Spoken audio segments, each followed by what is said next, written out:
So yup hello guys, welcome back to my channel. My name is Unnati और आज की video में हम जानेंगे एशियन हिस्ट्री के बारे में। तो आज की वीडियो में क्या नया है? हम एशियन हिस्ट्री को इन अ नटशेल देखेंगे। मतलब टाइमलाइन के थ्रू पूरी एशियन हिस्ट्री को कवर करेंगे जस्ट फ्यू टाइम। मुझे पता नहीं वीडियो कितनी बड़ी होने वाली है, कितनी छोटी होने वाली है। तो बिना किसी टाइम वेस्ट किए लेट्स गेट स्टार्टेड। तो क्या आप एक्साइटेड हो गाइस? यस। तो जैसे कि आपको ये मेरा वॉलपेपर दिख ही गया होगा, हम पूरे एशियन हिस्ट्री को देखेंगे कुछ टाइम में कैसे कैसे हिस्ट्री आई। तो ये आप देख सकते हो, ये मेरे द्वारा मतलब मैंने ही इसे बनाया है और मेरा ये कवर पेज है कॉपी का, इसलिए थोड़ा सा यहाँ पे आपको मोड़ा मोड़ा लग रहा होगा यहाँ पे, क्योंकि मैंने कवर चढ़ा रखा था कॉपी में और आपके लिए तो मैं देने के लिए हमेशा तैयार रहती हूँ। तो यस, पढ़ना शुरू करते हैं। मैंने फ़ोन को टेढ़ा कर लिया है, तो सीधा कर लेती हूँ मैं सिर्फ आपको जूम करने के लिए, दिखाने के लिए। तो पहले इस वाले पार्ट को पढ़ेंगे, उसके बाद इस वाले पार्ट को हम पढ़ेंगे। तो यस, तो सबसे पहले आता है हमारा पेलियोलिथिक एज। जैसा कि आपको पता है, इसका टाइम पीरियड मैंने यहाँ लिख रखा है। और नियोलिथिक, फिर मेजोलिथिक, फिर न्यूलिथिक। ये पूरा जो है लिथिक एज है, मतलब स्टोन एज है। इसमें जो स्टोन का अलग अलग तरीके से यूज़ किया गया है। और इंसान का जो है, इंसान मतलब जानवर से इंसान की तरफ आया है, मतलब वो ह्यूमन में डेवलपमेंट हुआ है उसका इस फेज में। तो हमें जल्दी जल्दी ख़त्म करना है, तो मैं जाऊँगी नहीं। बस इतना नियोलिथिक में एग्रीकल्चर और शार्प पत्थरों का यूज़ होना शुरू हो गया था। चैल्कोलिथिक एज जो है ये 600 से 900 तक के पीरियड का है। इसमें कॉपर और बार्टर सिस्टम आ गया था। अगला थोड़ा सा कलर चेंज कर लेते हैं, थोड़ा बेकार सा कलर लग रहा था ये वाला। यप। तो नेक्स्ट है कि हमारा 2800 से 1900, देख रहे हो बिल्कुल एकदम टाइम लिमिट मैंने बिल्कुल सही से दे रखी है आपके लिए। इसमें जो है इंडस वैली सिविलाइजेशन आ गया है। इसमें स्क्रिप्ट और शिपिंग, ऑर्नामेंट्स वगैरह, ट्रेडिंग वगैरह शुरू हो गई थी। और ये इंडस वैली सिविलाइजेशन जो है कॉपर एज के बाद आया था और एकदम से एक पूरा सिविलाइजेशन आ गया था जो कि बहुत अच्छा था। और इसका फिर 1900 बीसी, आपको एक चीज़ मैं क्लियर कर दूं, ये जो ग्रीन ग्रीन लिखा हुआ है ये सारा बीसी में होगा, बिफोर क्राइसिस। आगे आपको समझ आ जाएगा। और इधर आगे की साइड जो है मेरा ब्लू ब्लू में लिखा होगा, ये चीज़ जो डार्क एज वगैरह ये सब लिखा हुआ है ना, ये ब्लू में लिखा होगा, तो उसका मतलब होगा एडी। ठीक है, ये आपको थोड़ा सा कन्फ्यूज़न ना हो, तो फटाफट आगे बढ़ते हैं।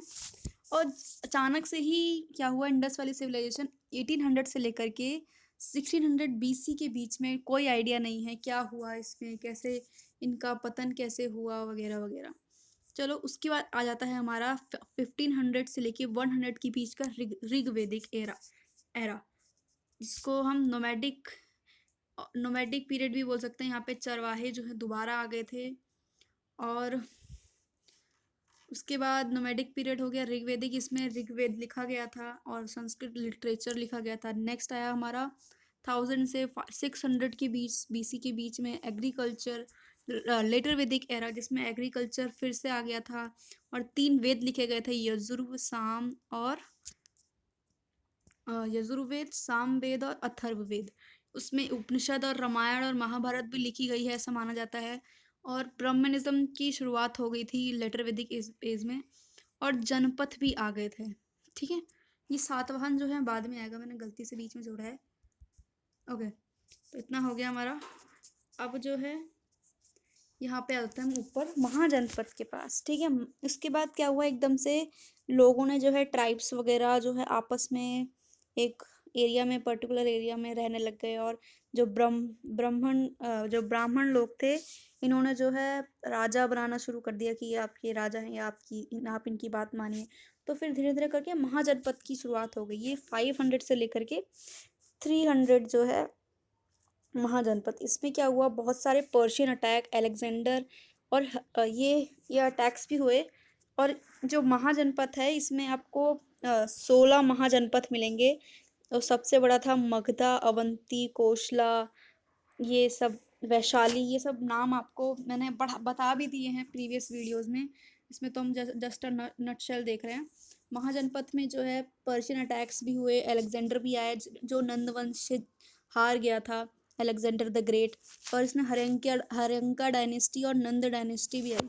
सबसे बड़ी डायनेस्टी हमारी मौर्यन डायनेस्टी, जिसने काफ़ी बड़े एरिया में कवर कर लिया था। ये जो आपको ब्लैक में दिख रहा है डब्बे में, ये अलग से है, मतलब ये मौर्यन को थोड़ा सा बड़ा सा एक्सप्लेन कर रखा है, क्योंकि मौर्यन डायनेस्टी बहुत अच्छी डायनेस्टी थी और बहुत बड़ी डायनेस्टी थी, तो इसलिए मैंने अलग से इसे ब्लैक कलर में कर रखा है। थोड़ा सा फोटो में गड़बड़ हो गया, वरना ये बहुत मेहनत से बनाया गया है। तो आगे आया था हमारा सबसे पहले 322 से 298 के बीच चंद्रगुप्ता आया था, जिसने जो है मौर्यन एम्पायर की स्थापना करी थी, नंद वंश के बिंदुसार को हरा कर, सॉरी बिम्बिसार को हरा करके, चाणक्य के हेल्प से जो है मगधा एम्पायर, और ये जैन धर्म को मानता था।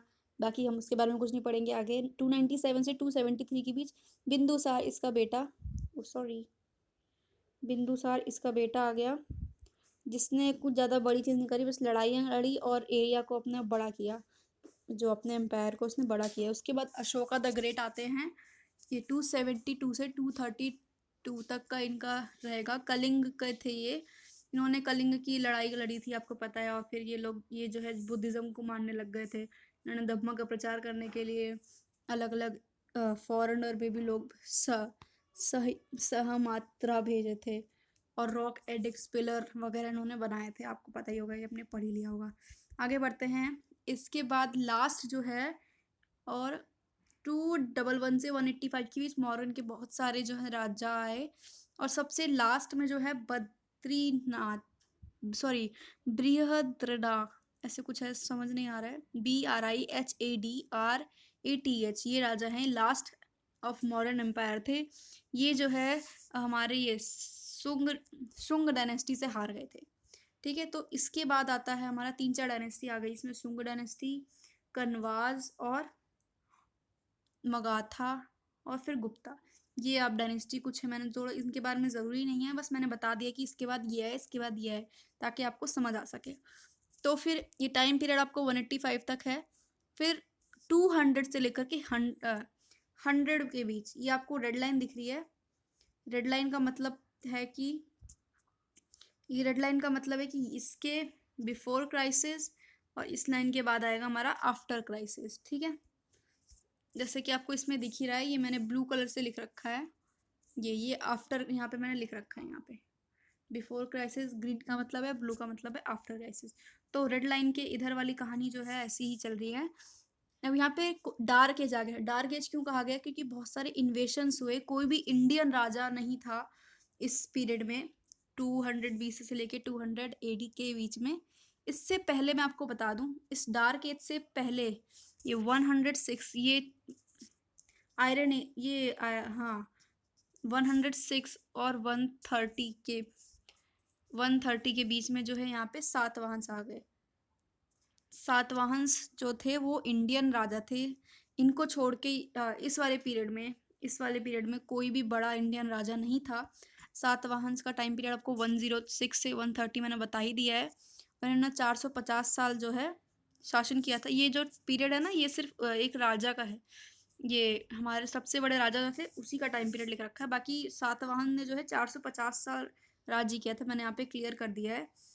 और ये आंध्र प्रदेश के साउथ में थे, ये सातवाहन जो थे ये साउथ के थे, और इन्होंने आंध्र प्रदेश से अपना इंडिपेंडेंस, क्योंकि मौर्यन साम्राज्य का जैसे ही डिक्लाइन हुआ, तो ये सातवाहन ने अपने आप को इंडिपेंडेंट घोषित कर दिया था आंध्र प्रदेश से। अब ये देखते हैं डार्क एज की कहानी, आगे पढ़ते हैं। डार्क एज की कहानी क्यों है, इतने सारे इन्वेशंस हुए थे, उसको हम इस वाले में पढ़ते हैं। तो जैसे कि आपको दिख रहा है यहाँ पे, ये आप छोटा सा, मैंने जो है जितने भी इन्वेशंस हुए इसको मैंने छोटा सा अलग से दिखा दिया है, ताकि आपको समझ आ सके। ओके, नाउ 200 BC से लेकर के 400 AD तक कैसी कैसी कहानी रही आपको दिख रहा होगा। 200 BC में आए हमारे बैक्टीरियंस, और इन्होंने गोल्ड कॉइन, सबसे पहला गोल्ड कॉइन्स यही लाए थे इंडिया में, और इन्होंने हेलेनिस्टिक आर्ट को बहुत ज़्यादा आगे बढ़ाया, जो रोमन और इंडियन आर्ट का मिक्सचर था। और सबसे बड़े राजा थे यहाँ पे, ये नीचे किंग के नाम लिख रखे हैं, मिनेंडर इसके सब, और इन्होंने जो है मिनेंडर पन्हो नाम की, इन्होंने क्वेश्चन पूछे थे कुछ, नाम याद नहीं आ रहा, उस क्वेश्चन पूछे थे उनसे एन से राम था। चलो कोई बात नहीं, नाम याद नहीं आ रहा। इन्होंने क्वेश्चन पूछे थे, उसकी पूरी बुक लिस्ट तैयार कर रखी है मिनेंडर पन्हो के नाम से। ओके नाउ 100 से लेकर ये शाकाज आए, शाकाज उसके बाद आए, और शाकाज ने कब से सबसे बड़ा राज्य यहाँ पे सबसे बड़ा टाइम पीरियड में जो है इन्होंने राज्य किया, और इसके सबसे बड़े राजा थे खुद्र दमन, सॉरी रुद्र सॉरी रुद्र दमन, ये बीच में लाइन कट गई ना। ये रुद्र दमन सबसे बड़े राजा थे, और रुद्र दमन की लड़ाई हुई थी हमारी वि, विक्रमादित्य से, जो हार गए थे रुद्र दमन। और फिर सब लोगों ने विक्रमादित्य एक उपाधि बना ली थी। ये वाला टाइम हुआ था। फिर उसके बाद पार्थियंस भी आए, और ये क्रिश्चियनिटी का प्रचार किया इन्होंने। जो केरल की साइड जो क्रिश्चियन हैं, सबसे पुराने क्रिश्चियन माने जाते हैं, और इनके गोनेंडो ये राजा थे सबसे इम्पोर्टेंट। उसके बाद कुषाण पीरियड है, जो कि आप तो नाम सुना ही होगा कुषाण का। ये साका एरा की इन्होंने शुरुआत करी। ये शाका अलग है, शाका एरा अलग है, ठीक है। अभी भी शाका एरा को जो है गवर्नमेंट यूज करती है 78 AD, ठीक है, इस समय। और इन्होंने महायान की शुरुआत करी। महायान और बुद्धा का जो था एक दो, महायान मतलब ये होता है जब बुद्धा को हम as a statue, as a भगवान मानने लगते हैं। हीनयान में ऐसा नहीं होता है। हीनयान में आपको पुराने जो बुद्धा के थे वो माना जाता था, पर लेकिन महायान जो है कुषाण ने इसकी रखी बनावट, और बिग पार्ट पे उन्होंने कवर कर रखा था। और ये देवाकुल से बना रहे थे, अपने खुद के मंदिर बना रहे थे, खुद के राजाओं की पूजा करने को बोल रहे थे। और ढेर सारे गोल्ड कॉइन्स, सबसे ज़्यादा गोल्ड कॉइन्स कुषाण पीरियड में ही आए थे। दो राजा आपको पता लगेंगे। कनिष्का जो है सबसे इम्पोर्टेंट राजा थे इसमें, कुषाण पीरियड का।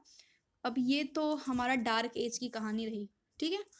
इससे पहले मैं आपको बता दूं, ये तो नॉर्थ में चल रही थी कहानी, पर साउथ में जो है आयरन एज के आसपास ये संगम पीरियड चल रहा था। संगम पीरियड मतलब ये इंडिया का मैप है, इसके नीचे चोला, चेरा और पांड्यास 3 राजा थे।